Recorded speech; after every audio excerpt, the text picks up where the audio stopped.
Alright guys, so time is now for a showdown between the dinosaurs, who are going to be led by an orange sherbet SLAAAN, which is basically just a high mage SLAAAN, and the vampire coast, who's going to be led by Grumpy Cat atop his mighty scratching post. So without further ado, let's jump right into this match and have some fun. So for our leadership kit here, we do have the SLAAAN mage priest with high magic, and I definitely think that he's a really solid competitive pick in this matchup, and let's actually go ahead and talk about why. So firstly, he does have the Blood Statue of Spite, which is very good against Vampire Coast. Depth Guard are one of the more cost-effective units, not as like a mainline troop against the dinosaurs, but bringing one or two of the standard Depth Guard is really good against Saurus. They can just mulch down Saurus, they have enough armor to stand up against them, they have the hunger which keeps them stable. It can be kind of tough to deal with unless you bring big dinosaurs, right? Like Bastillodons and Stegodons and things like that. But those picks are a little bit too risky because of the cannons and the Colossus, so you kind of get stuck going with like Saurus and maybe like one dinosaur, but still, it's going to be tough for your front line. As such, the Blood Statue of Spite is very good against Depth Guard. It can kind of chew them down over the course of a long battle. It has 4 charges, and even if they don't bring Depth Guard, it's really good at getting rid of chaff. It just does decent damage, and it's a very fun item. We have the Arcane Forging, which is always pretty good against vampiric factions who love to spam spells. You're going to be seeing Drown Dead and Invocation of Nehek everywhere. So this adds 30 seconds to all of their abilities and spells, and on top of that, it does a ton of direct damage. So I really like this quite a bit against both Noctilus as well as Solastra, who's also a competitive pick here. You can see the cannonballs are going for my thick boy here, which is definitely not fun. Don't appreciate that. And we do have the Tempest. Tempest is a must bring. So deck droppers are such a solid unit. And for example, if I didn't bring Tempest or any, Pterodon Riders, which I think I have a couple hiding in the forest here and on the other side as well, the deck droppers could simply sit on top of my SLAAAN and just basically dump all over him all day, and there wouldn't be much I could do about it. But Tempest basically brings him down to the point of like crumbling and dying. It holds him in place, 72 speed, basically locks him down, and it's just such a powerful ability for its cost. On top of that, we do have Apotheosis. Healing is always good, and if I didn't have Apotheosis here, this SLAAAN would definitely be in trouble because he does have double Colossus and double Cannon, so he's going to be swiggity sweetie coming for this SLAAAN booty. So I need to be careful for that. So in the front line, I got 5 groups of Saurus Warriors with shields. These guys are going to lay an unholy spanking on pretty much all of the Vampire Coast front line, with the exception of probably the Depth Guard, the standard variant. The Halberds I don't think are very good, but the standard Depth Guard, again, like I said before, very good against Saurus because they have the armor, they have the defensive stats, and of course they can heal and kind of mitigate the offensive damage of the Saurus. But against, most Vampire Coast front lines, obviously spamming all Depth Guard really isn't that cost efficient, so usually you're only going to see 1 or 2 in my opinion. But they're able to really just crush down these zombie pirate Jackhand mobs. So these guys are a very solid front line. I don't think you really need Temple Guard. Because if you had Temple Guard, he would just get his double Colossus and like focus them down. You'd use Wraith Storm and you would just be, out a very expensive unit. One group of Chameleon Skinks. We have 2 groups of the Pterodon Riders.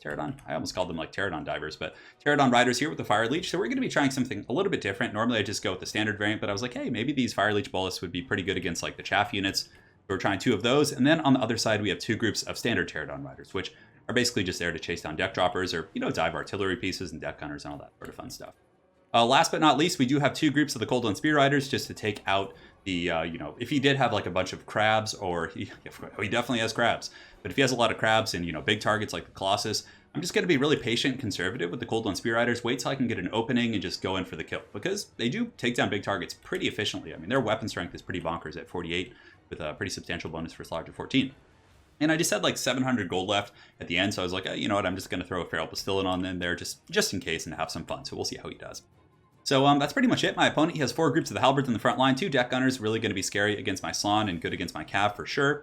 He's got 2 crabs on the flanks to be roadblocks and kind of keep me from getting my mobile troops into the back line. Double Colossus is definitely going to be very tough to deal with. These things are just good against infantry with their cannons.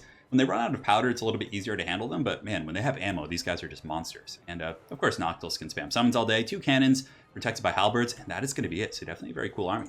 So guys, without further ado, get the show on the road. So right now, I do fly in with my Fire Leech Bolus here, and I thought I could do a little bit more damage to the deck gunners, but man, they just absolutely destroyed these guys, and I was like, oh, okay, I'm going to be a little bit more patient here and just wait. Saurus in the front line are going to get a nice little charge here on the zombie pirate deckhand mobs, and I'm going to get the charge off, but they only have a charge bonus of 3, so it doesn't really matter that he missed that charge. Saurus are going to cut those guys to pieces. He does summon some deckhand mobs to kind of block up this flank, so definitely some good play over there. In the meantime, my Skinks are getting in the forest, getting some decent little pot shots, and the Cold One Spear Riders, I'm just getting in position to engage the crabs. So in the front, he's going to be sending the crabs in because I did have most of my troops hidden here, so he didn't know there was going to be pressure coming from that flank. So the Krabby Patties are going to start spanking some of the Saurus, which is normally really good. Saurus are really going to struggle against the Rotting Prometheans here, but the Cold One Riders are going to come in with a rear charge, and they're definitely going to be able to do some huge damage against the Prometheans, but it looks like an Invocation of Nehek going down here on the Tide of Skill. But here come the Cold One Spear Riders. Hopefully over the course of a long battle, I should be able to grind them out. So his 1 Colossus is going to be marching through my front line here. My SLAAAN is hiding in the forest with Apotheosis going down. And I did decide to send my Feral Bastillodon in, but he did take a little bit of damage. But he's charging in like a true hero of the people. And hey, he has some pretty good mass. He can actually pin down Noctilus for a moment. But the Skinks and the Chameleons rush through the forest here. We get on the Jet Gunner, so the line's a little bit compromised because I was able to actually use the Cold Blood Spear Riders to engage on the Rotting Prometheans. And this is going extremely well. I mean, these Prometheans are getting spanked by the Cold Blood Spear Riders, which is as it should be. So he does pull forward some halberds to help out, and that opens up another opportunity. So I'm like, oh, the Fire Leech Bullets can now swoop in. They can drop some bombs, and it really doesn't take much melee prowess to be able to take out, you know, a cannon crew from the Vampire Coast. I mean, they have like, what, like 6 melee defense? So yeah. The Fire Leech Jared, that one looks like it's like humping the, look at it, it looks like it's like humping the cannon there, oh my god. Pterodon Riders there are going to definitely tear that thing apart. On the other side, I do engage my Skinks against the Zombie Pirate Deckhand mobs, which again, opens up another opportunity. He has to use those resources to fend off my Skinks, and from here I'm going to be pulling back a couple of my Pterodon Riders to dive this cannon, which is going to be really important. Now in the front line, the Saurus are just annihilating the zombies, 84 kills in these bad boys. These Saurus are definitely having a little bit more trouble because we do have, of course, this Colossus here, which is going to be blasting them in the back. Bounce Power is pretty even, maybe a little bit in my favor because of the Cold One Riders just doing such a great job against Prometheans here. I did have to fall back, however, because he did have the Halberds go out there, and man, this map is just so dark. And you guys notice if I go up, it kind of looks like it's like all these squares, and it's a little bit funny looking. Anyways, Cold One Spear Riders here on the far side got a really good sandwich, like you guys saw in the beginning. They're going to be going after the Prometheans, who are the ideal target, heavily armored, large target. Really going to be a great situation for the Cold One Spear Riders, and even if they rampage, at least they're on the appropriate target. So that's really important for the dinos to make sure you have that. I only have one hero though. I don't have any Skink Chiefs or anything like that, so I only have one Cold Blood to get rid of Rampage, but great picks in the back line. The Pterodon Riders here were able to go after the cannon once it got exposed because we pulled the Halberds away with our Cav, and on the other side, pretty much the same thing happened. The Chameleon Skinks putting up a good fight, although they are taking a bit of a hurting from these Zombie Pirate Deckhand mobs. I don't know who would actually win that head-to-head, but it looks like, you know, from the looks of things, I think Hordes would probably lose that one. Anyways, Pterodon Riders cleaning up the cannon. They will be swooping in to finish it off here in just a moment. In the front line, Count Noctilus, Grumpy Cat, is still fighting this Feral Bastillodon, who's been quite a hero of the people. I mean, he took quite a bit of a beating, but he stood there. He fought Noctilus for a good, like, 3 or 4 minutes, and really just kind of held him in place, and I was able to get some good charges, and he still hasn't rampaged yet. What a loyal boy he is. Anyways, over here, we do have the other Colossus who's being darted down. We have the Chameleon Skinks poking him. I have my Pterodon Riders just shooting darts at him, and he's starting to take a lot of withering damage. Invocation of the Heck is going to be going down, of course, but he's just fully surrounded by Spear Riders. He summoned some zombies to help himself out, but looking like he's a little bit trapped up. The SLAAAN is now feeling a little bit safer to come out of the forest. He's literally just hiding there the entire time. And we are going to be using an Arcane and Forging on Noctilus here in just a moment, which is going to add cooldowns and also something else. Shield of the Old Ones. I'm sure you guys have seen this in my other videos, but it now adds 22% ward save and leadership. An extremely good spell for sure. So the Necrofex Colossus here is going to be crumbling, taking quite a beating from all these missiles. And here we're able to actually kill the Prometheans. So the Cold One Spear Riders did take a lot of damage because there were zombie units there, but we did finish off the Prometheans, which are a little bit more expensive, I think, than the Cold One Spear Riders by like 200. And the Colossus are getting a little bit desperate, right? They're running out of chaff. There's just tons of cav chasing them down. They've been summoning, and they're trying to get on the Toad, but look at this, just the Fast and the Furious right here. The SLAAAN Mage just waddling away from this foul monstrosity, Count Noctilus. He's being poisoned, he's being just dragged down. And the SLAAAN has 26 speed right now, so he's getting poisoned by his own units there, which is always pretty funny. But Cold One Spear Riders are going to be chasing down Count Noctilus here, hopefully able to finish him off. Pterodon Riders were able to clean up the back line and the cannons. I still forgot to finish off this cannon crew. I think it was still shooting there for quite some time, so a little bit lazy on my part, so definitely a big misplay. But the Rotting Prometheans here being surrounded by the Saurus, and they're doing a great job kind of holding back the tide, but there's still Cold One Spear Riders in here, and a lot of counter units essentially.